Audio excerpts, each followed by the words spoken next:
Focus. All right, click the links for Odysee and all the other links, support channel, or go to Discord. But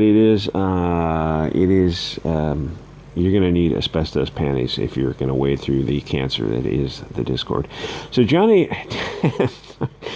Depp decides that cancel culture suddenly isn't cool. Well, welcome to the party, pal. Where you been?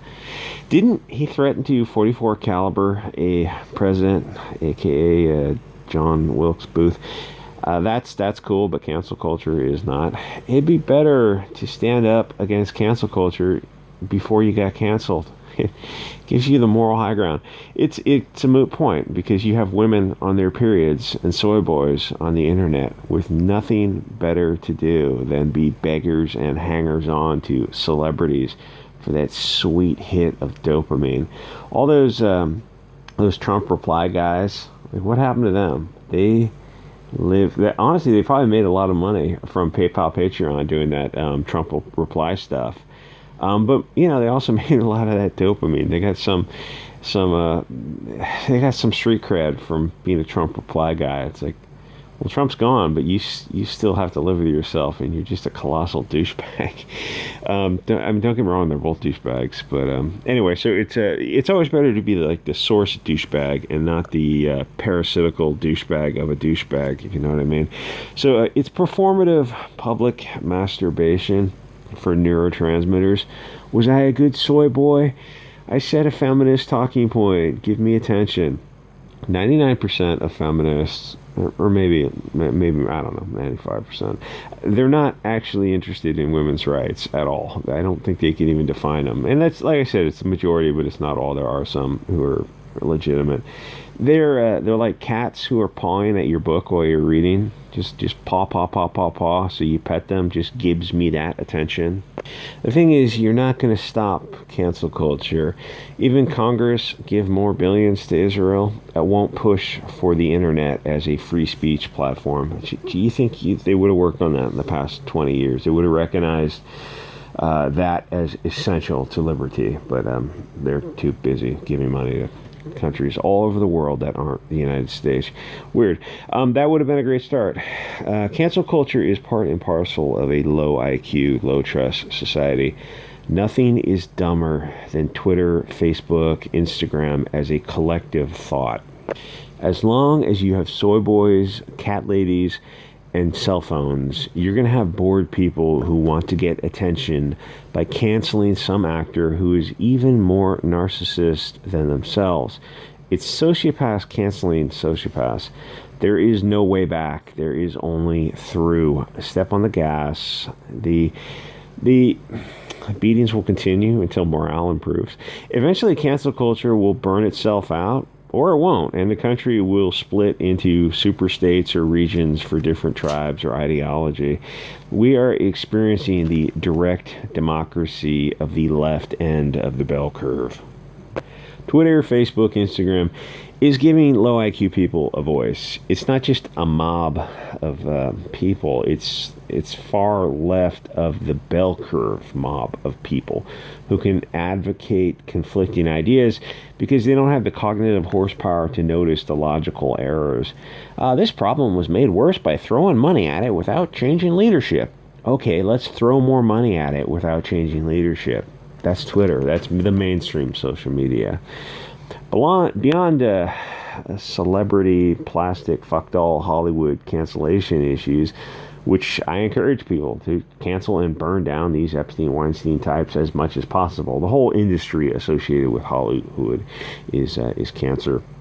And it would be better if you burn it to ashes and let several new things grow from those ashes, instead of like one, there's Hollywood, period, and then there's Hollywood is 99.9%, and then the outside of Hollywood is that 1%. It would be better to have massively parallel movie making pop culture platforms like you're seeing now with social media and alt social media. There's a lot of platforms that are popping up, and some are coming to the forefront, and it'll, like, the best will come to the forefront.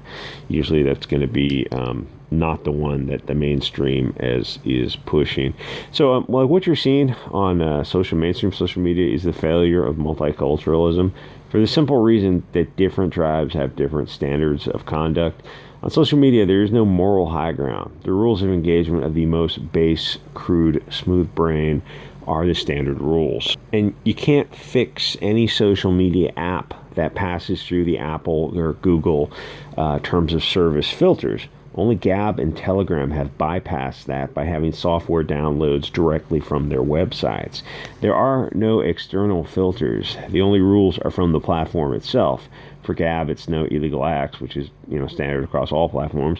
But then the only difference is there's no nudity, nothing of a prurient nature on Gab. Everything else is game on. You are allowed free political speech on Gab. If you tell troll Andrew Torba, he'll just block you, but he won't kick you off if you don't violate the rules. You ever wonder why hashtag MeToo just disappeared? Because women started talking about the wrong people who were abusing them. The left-wing Epstein, Weinstein, Cuomo, the Franklin senator guy. And then Biden's kid-sniffing videos came out. Finally, some woman came out and accused Biden, and they pulled the plug on Me Too forever. When most of the abusers were left-wing Hollywood and politicians, they realized, like, oh, this just backfired. It's time to go to Plan B.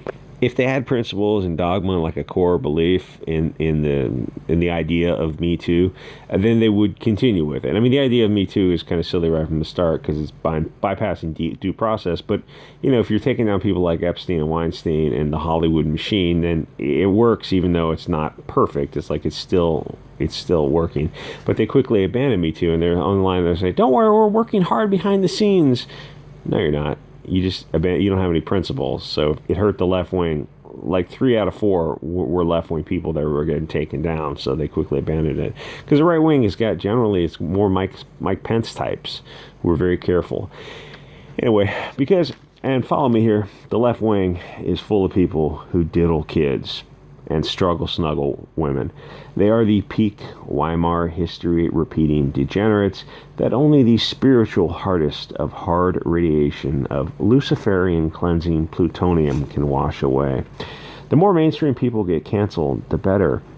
It grows this alternative third position, not left or right wings of the same bird, but a different bird altogether, flying in a different direction.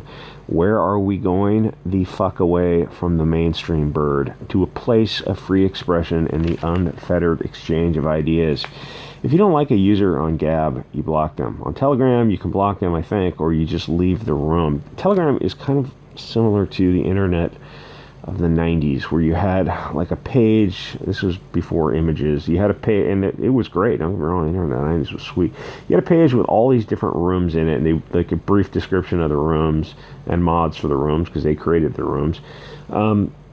And if you didn't like a room, you just left to find the room that you wanted to find. Anyway, so you don't try to get someone kicked off if you're offended on Gab or Telegram, because you're preventing other people from hearing those ideas and what makes you that person's master. Because ultimately, that's what it comes down to. These people who want to filter speech. It's, well, who decides? Oh, well, we'll have a group of people to decide. Yeah, that's what it is now. It's called America. Free speech terrifies Bolsheviks because they have bad ideas that lack a foundation. For example, there's this girl, Carolyn Borisenko, who is a left-wing moderate, which nowadays is pretty freaking rare. And she's on Gab, YouTube, and Substack. The thing is, she puts her ideas out on Gab, and her ideas get absolutely destroyed in the comment section. On Twitter, she just get those people banned. On Twitter, people are finally starting to notice that places like Chicago seem to have a wee bit of a problem, but the only solutions allowed to be discussed must pass through the Twitter filter of allowable opinions, to the point where even left-wingers know that there's a problem. Enjoy places like Chicago or the digital home of Twitter, because you get the parasites that you accept. if you have a bunch of wrong thinkers canceled for wrongthink or for being fair-skinned in a multicultural space, I'll do that on the other channel, they're going to team up and advocate and advance their own interests as well they should. That's great. It's something that has been building up for a long time. An entire group of people who want to form a tribe all their own within a nation but apart from these censorious, low IQ Twitter freaking weirdos. Anyway, the more people that get canceled, the better ultimately, because either it'll burn itself out or they will go elsewhere and form their own industry. Like what's that chick? The chick who's on The Mandalorian. I mean, like if there's two schools of thought: accelerate it and try to withstand it. Way past the point of anything but acceleration being the option.